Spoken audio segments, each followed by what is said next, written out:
Well, to our fellow Americans, brave warriors, and steadfast allies, good morning. You know, as someone who led soldiers in the streets of Baghdad and Samarra, Iraq, and who trained counterinsurgents in Kabul, Afghanistan, and who still carries the weight of brothers lost to Iranian terrorist proxies, many backed by the same Iranian regime we're confronting now, this fight, Operation Epic Fury, it hits home. Our generation understands this fight. For 47 years, these barbaric savages in the Iranian regime have murdered our brothers in arms, my guys, your guys, our guys. Through their terrorist proxies and cowardly attacks, now they race toward a nuclear bomb to hold the world hostage. The Iranians have targeted and killed thousands of my American brothers. That race to a nuclear bomb, President Trump will never allow it. Not now, not ever, not on our watch. The mullahs are desperate and scrambling. Like the terrorist cowards they are, they fire missiles from schools and hospitals, deliberately targeting innocents, because they know their military is being systematically degraded and annihilated. Iran's neighbors, and in some cases, former allies in the Gulf, they've abandoned them. And their proxies, Hezbollah, the Houthis, and Hamas, either broken, ineffective, or on the sidelines. Iran stands alone, and they are badly losing. On day 10 of Operation Epic Fury, we are winning with an overwhelming and unrelenting focus on our objectives, which are the same as the day I gave my first briefing here on Operation Epic Fury. They're straightforward, and we are executing them with ruthless precision. One, destroy their missile stockpiles, their missile launchers, and their defense industrial base. Missiles and their ability to make them. 2, destroy their navy. And 3, permanently deny Iran nuclear weapons forever. It's a laser-focused, maximum authority mission delivered with overwhelming and unrelenting precision. No hesitation, no half measures. As President Trump declared yesterday, we're crushing the enemy in an overwhelming display of technical skill and military force. We will not relent until the enemy is totally and decisively defeated. But we do so on our timeline and at our choosing. For example, today will be yet again our most intense day of strikes inside Iran. The most fighters, the most bombers, the most strikes. Intelligence more refined and better than ever. So that's on one hand. On the other hand, the last 24 hours have seen Iran fire the lowest number of missiles they've been capable of firing yet. Just the bifurcation, just the trend lines that we talked about on our first briefing. You see, this is not 2003. This is not endless nation building under those types of quagmires we saw under Bush or Obama. It's not even close. Our generation of soldier will not let that happen again, and nor will this president, who very clearly ran against those kinds of never-ending, nebulously scoped missions. Those days are dead. Instead, we're winning decisively with brutal efficiency, total air dominance, and an unbreakable will to accomplish the president's objectives on our timeline. We stay locked on the target because here at the Department of War, that's our job. Now, the chairman and I, having just returned from Dover last night, our troops and their families and the enormous sacrifice that they make is certainly heavy on my mind. So I'll close with scripture, drawing strength from Psalm 144. Blessed be the Lord, my rock, who trains my hands for war and my fingers for battle. He is my loving God and my fortress, my stronghold and my deliverer, my shield in whom I take refuge. May the Lord grant unyielding strength and refuge to our warriors, unbreakable protection to them and our homeland, and total victory over those who seek to harm them. And amen. God bless our troops and this mission. Mr. Chairman, over to you. Thank you, Mr. Secretary, and good morning, everyone, and thank you for being here. I'm here today to continue the updates to the American people and to those in the room on Operation Epic Fury. First, let me start with honoring our fallen. As the Secretary said, on Saturday and again last night at Dover Air Force Base in Delaware, our nation's leaders honored our returning fallen as they arrived home for their final time. Last week, I shared a few of the names, and today I want to share the rest. Major Jeffrey O'Brien and Chief Warrant Officer 3 Robert Marzan were the final two fallen to return home and members of the U.S. Army Reserve's 103rd Sustainment Command out of Des Moines, Iowa. Last night, as the news has been reporting, we honored the return of Staff Sergeant Benjamin Pennington of the U.S. Army's 1st Space Brigade from Fort Carson, Colorado.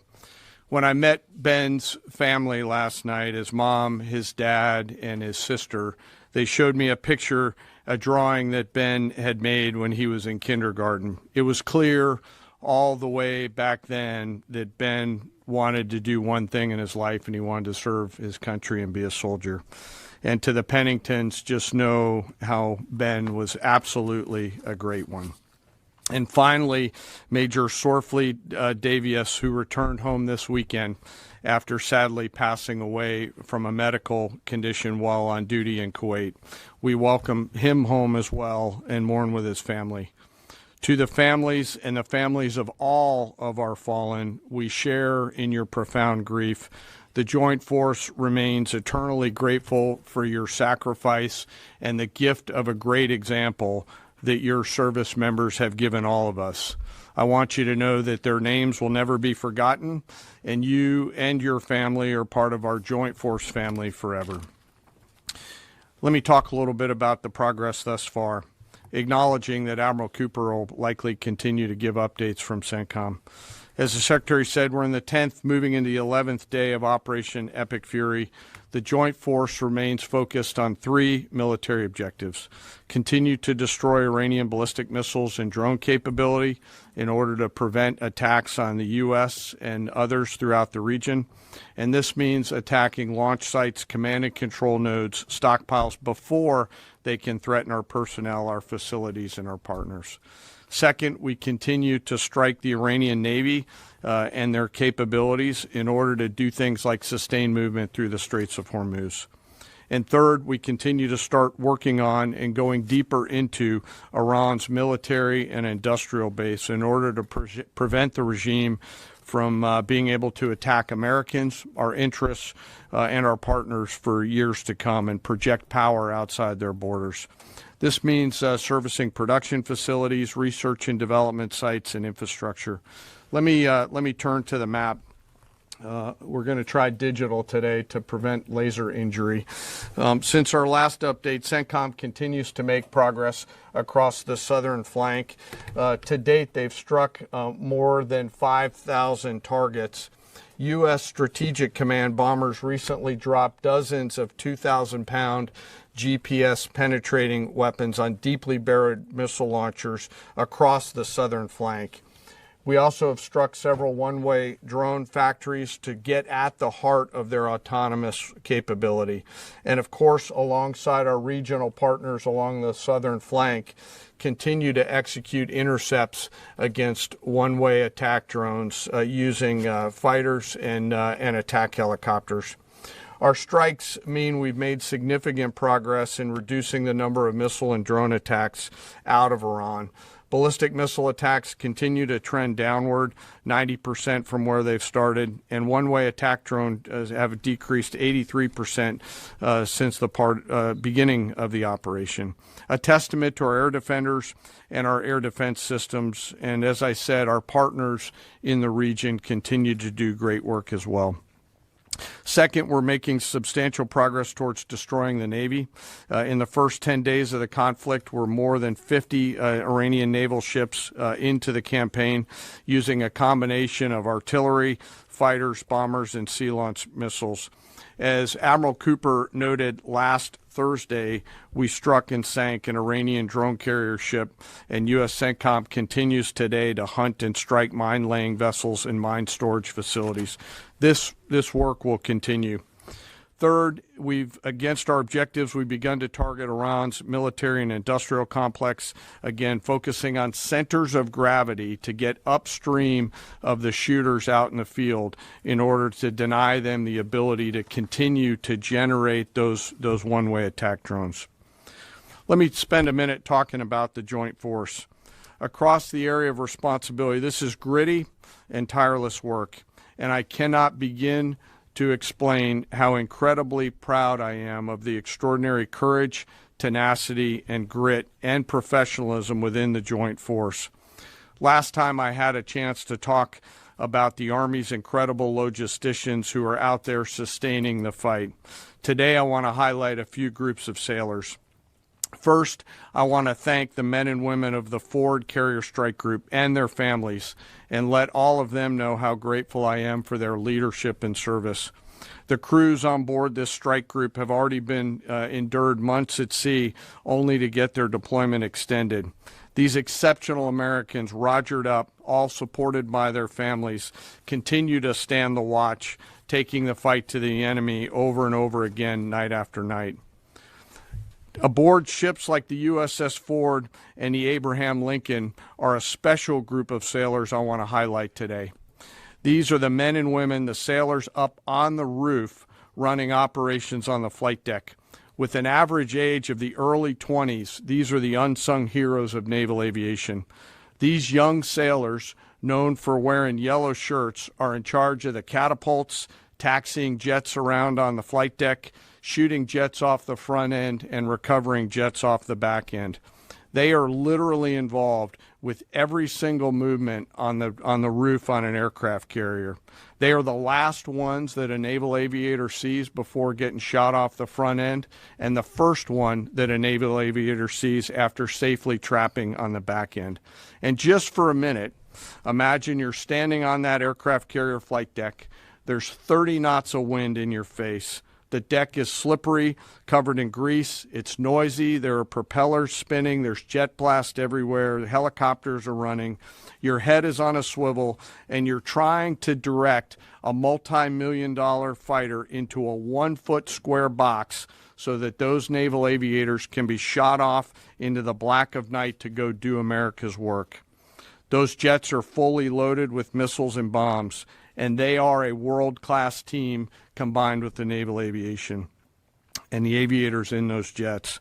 This beautiful symphony of American spirit is the definition of perfectly organized chaos, and these crews do it every single time the carrier is at work. Oh, by the way, in the middle of the night and oftentimes in the pouring rain. These are dedicated young people who take the road less traveled to serve their great nation, doing the deeds that we need them to do. America's enlisted force is the pride of every nation's military, certainly ours, and the envy of every other one as well.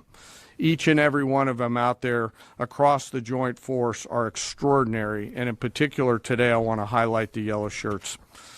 Ladies and gentlemen, our work continues. It'll continue to be difficult. I ask every American to keep our deployed force and their families in our thoughts. Combat deployments can be tough on the force and the families, and it's important that we continue to remember that. I remain deeply humbled by the 2.8 million members of the Joint Force, and I'll end where I started, and that's remembering our fallen and their families whose sacrifice will be felt forever. And with that, I'll take some questions with the Secretary. A beautiful symphony of American spirit. Well said, Mr. Chairman. Thanks, sir. And I will just note that no other country in the world is capable of executing what the chairman just described, day after day, night after night, unrelenting. Well said. Thank you. Yes, sir. Alexandra Ingersoll, One America News. You talked, Mr. Secretary, you talked at the conference in Florida on Thursday that there was a 90% missile capabilities degradation and 83% drone degradation, and I know the chairman just repeated those numbers. We've seen the most amount of fighting these past 5 days.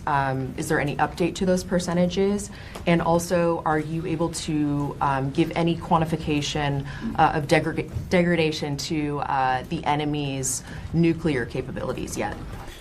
What those numbers represent is a persistent low ability to respond, which is what we're looking for, right? It's if the enemy can simply wait and then project power, that's problematic. And we've seen some spurts here or there, but ultimately the trend lines, if you look at the charts that we look at every day, have gone like this down to a flat. It doesn't mean they won't be able to project. It doesn't mean our air defenders still don't have to defend. They do, but that is strong evidence of degradation, along with the battle damage assessment that the Joint Staff does, which takes time. You've got to look at imagery and recognize whether something's been simply degraded or it's been destroyed, or whether an underground facility has been collapsed or completely obliterated. So there's differences in how you evaluate that, but the numbers staying that low is a demonstration of the efficacy for sure.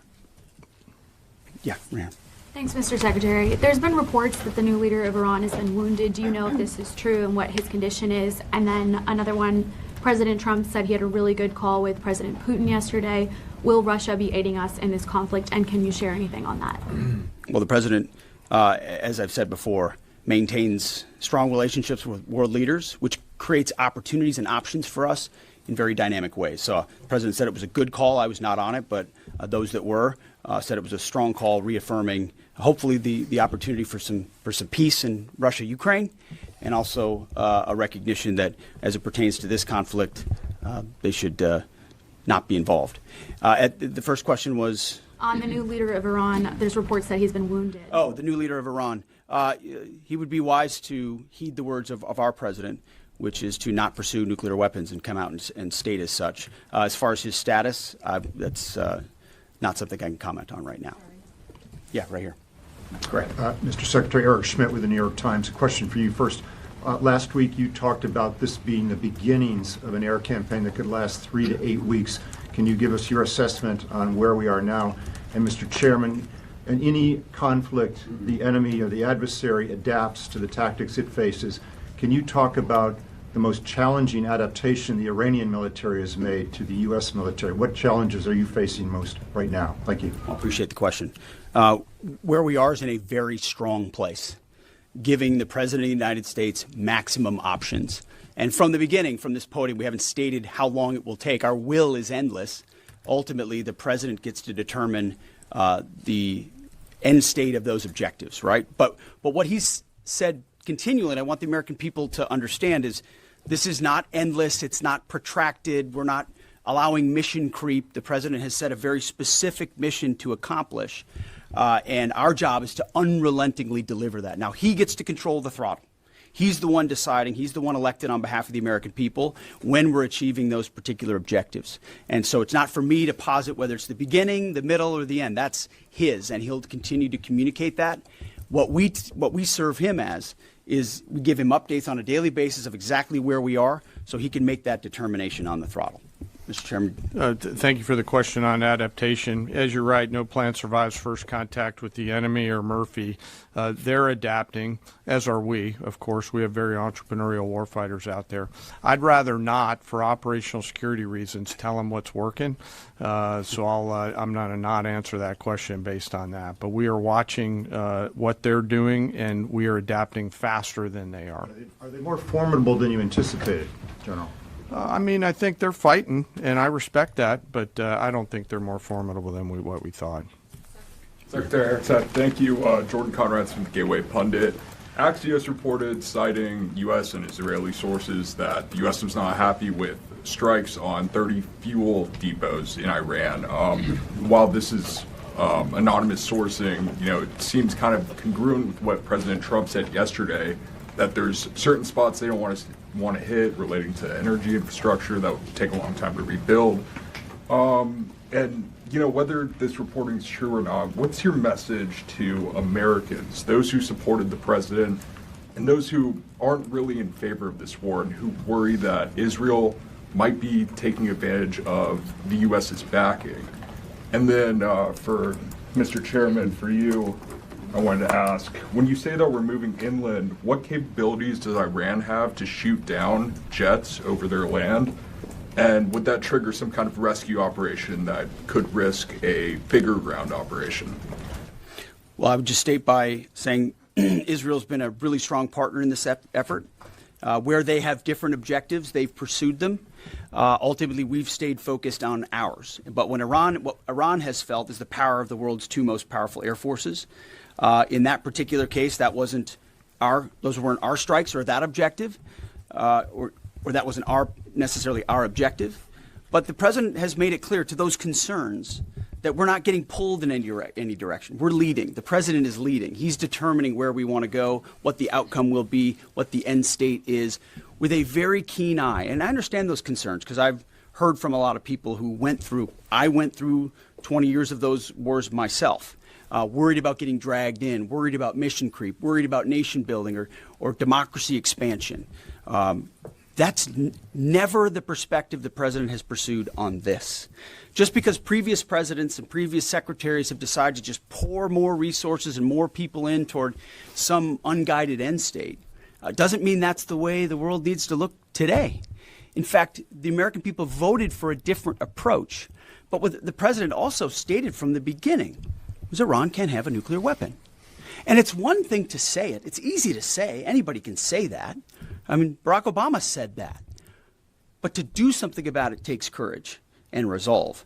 But in that courage and in that resolve, you can also be very scoped in what you're trying to execute to ensure that the sacrifice of Americans, American treasure, American lives, all of those properly meet the objective that you're trying to accomplish. And certainly, as someone I talked out front about what the Iranians have done to our generation, yes, we're clear-eyed about it.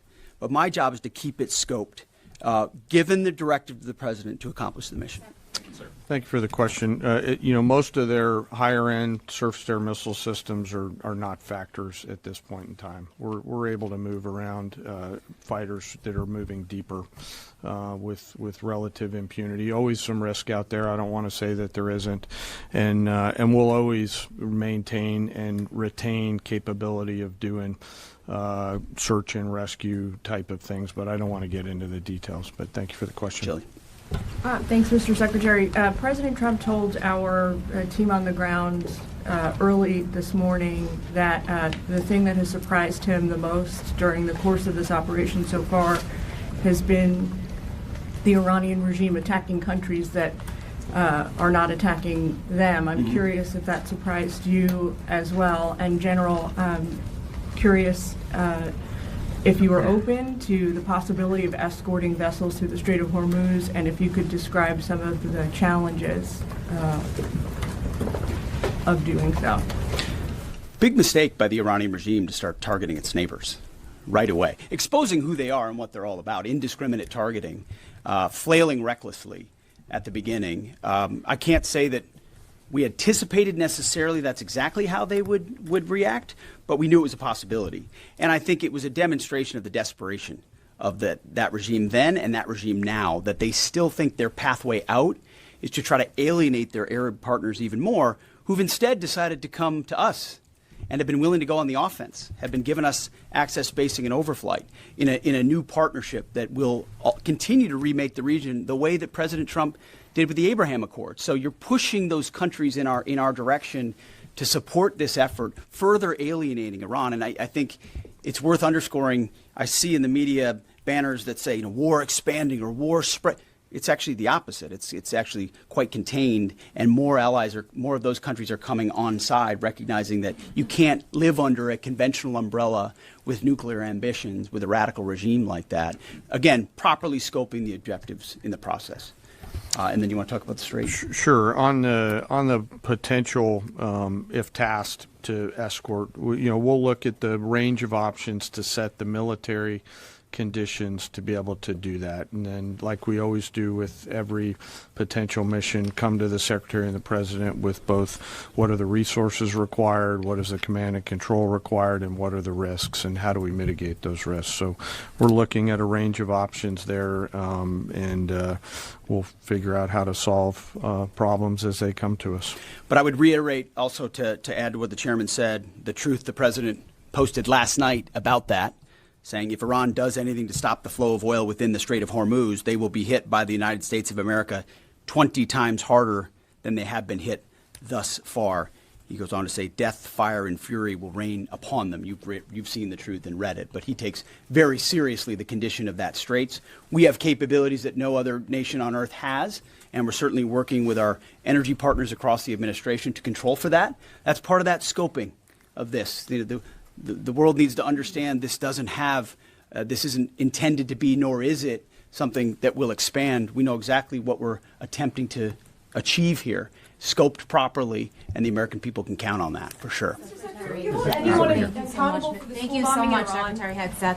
President Trump has long said that he wants to minimize the loss of life in war, which wherever it occurs in whatever country, which so many people obviously appreciate. Can you detail the specific measures the Pentagon is taking to minimize civilian casualties and strikes inside Iran? And secondarily, is the Pentagon prioritizing replenishment of precision-guided munitions, long-range strike weapons, or air defense interceptors? And can you share any details on which systems are being prioritized? Yeah, seeing it from the inside every single day, including this, no nation takes more precautions to ensure there's never targeting of civilians than the United States of America. From the boat strikes in the Caribbean, where every single strike is assessed to this campaign here, no nation in the history of warfare has ever attempted in every way possible to avoid civilian casualties. And frankly, that's a point that just isn't appreciated enough. Where things happen that need to be investigated, we will investigate. To the question shouted in the back, that it's not open source is not the place to determine what did or did not happen. We take things very, very seriously and investigate them thoroughly, which takes time, and which is why it does take time. But ultimately, unlike Iran, who targets civilians indiscriminately, who we've seen in the intel moving rocket launchers into civilian neighborhoods, near schools, near hospitals, to try to prevent our ability to strike. That's how they operate. And then they set the targeting of drones and missiles toward civilian targets, hospitals, hotels, airports. CENTCOM's been very good about putting that information out. That's how terrorist regimes fight. They target civilians. We do not. And I can tell you this administration and this Pentagon focuses on that very, very closely. Does it have Tomahawk missiles? Go ahead. You Right here. will hold someone accountable if it turns out that that was a This US morning, munition that hit the the school? Iranian government is saying a lot. They continue to say they're prepared for a long war. If that's the case, what could you tell the American people as far as the steps the Department of War is taking to make sure our troops have the protection and the resources they need as the mission continues? I think there's one thing I can sleep quietly at night knowing is that we're giving every resource humanly possible to our troops on the front lines to ensure they're protected. In fact, as I said in that first press briefing, even before we set the offense, we set the defense. We made sure we had the ability to defend, and then we moved as many Americans off the bases and into other places as possible. So as this progresses, the chairman, or the question was asked of the chairman about how the enemy adapts. Well, of course, we adapt too in real time, and to watch our warriors iterate on air defense and interdiction on drones and missiles and how we get after it. It's incredible how they refine the tactics, bring in new assets to find different ways of getting at emerging technologies. So that is one of the things we're laser focused on every day. Yes, we're going on offense more effectively than any country in human history, but we're also ensuring that in every way possible we're defending the best Americans we have who wear our uniform, no doubt. Let's do one more. Thanks, Secretary Hegseth. The president has indicated that maybe the operation will wrap up sooner than he thought it was going to. What's the plan once the U.S. stops military action? Will the U.S. play a role in the aftermath, or will they leave Iran to sort it out? Ultimately, the aftermath is going to be in America's interests, our interests. We won't live under a nuclear blackmail scenario of conventional missiles that can target our people. which is why the objectives have been scoped from the beginning. Missiles, missile production, a defense industrial base, Navy, all in service of ensuring they don't have nuclear power projection capabilities. That's what matters to President Trump. That's what matters to the American people. And ultimately, that's why we're so laser focused on ensuring those objectives and those objectives alone are met. Thank you. Appreciate it. Thank you.